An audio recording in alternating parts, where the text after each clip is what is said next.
Hi, everyone. I hope you're well. This week in Parshat Vayeshev, we read about one of the most traumatic stories in the Torah, which I think in some ways is so personal because I think we all struggle with this sense of how to deal with our siblings.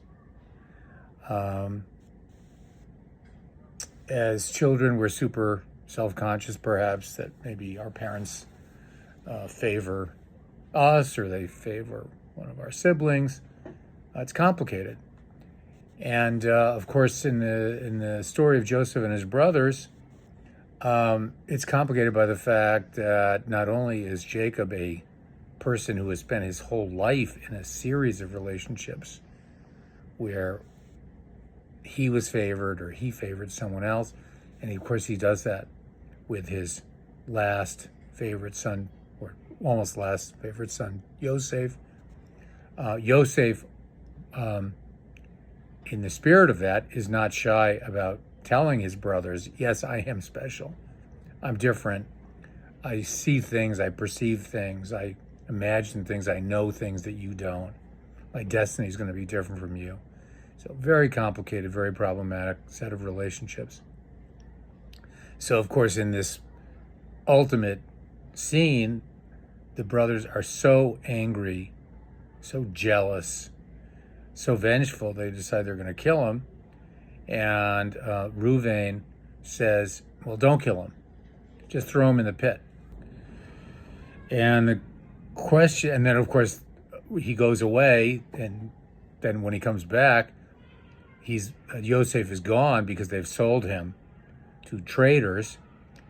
And the obvious question is, okay, so was Reuven a hero in this story because he told his brothers not to kill their brother?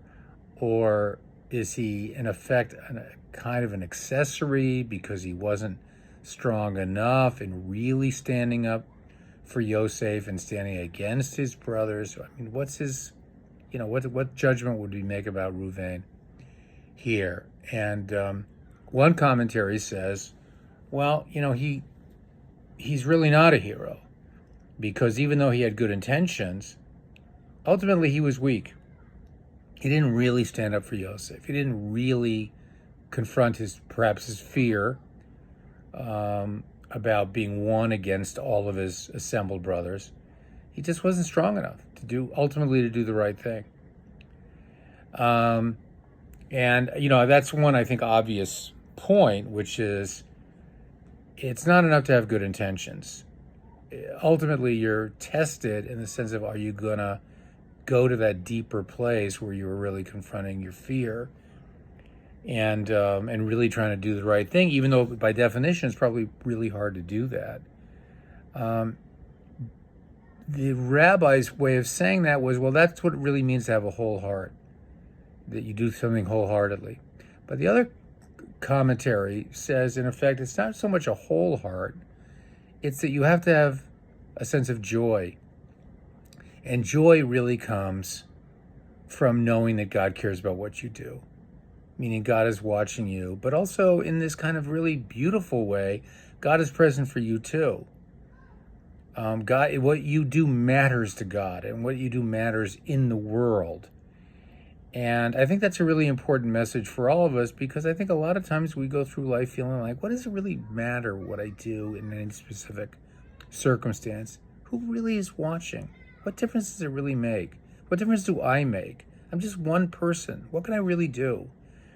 And I think the key to covenantal thinking is to feel that everything you do matters, not just out of some sense of self-actualization, but because it's a part of an expectation of being a creature created in the image of God.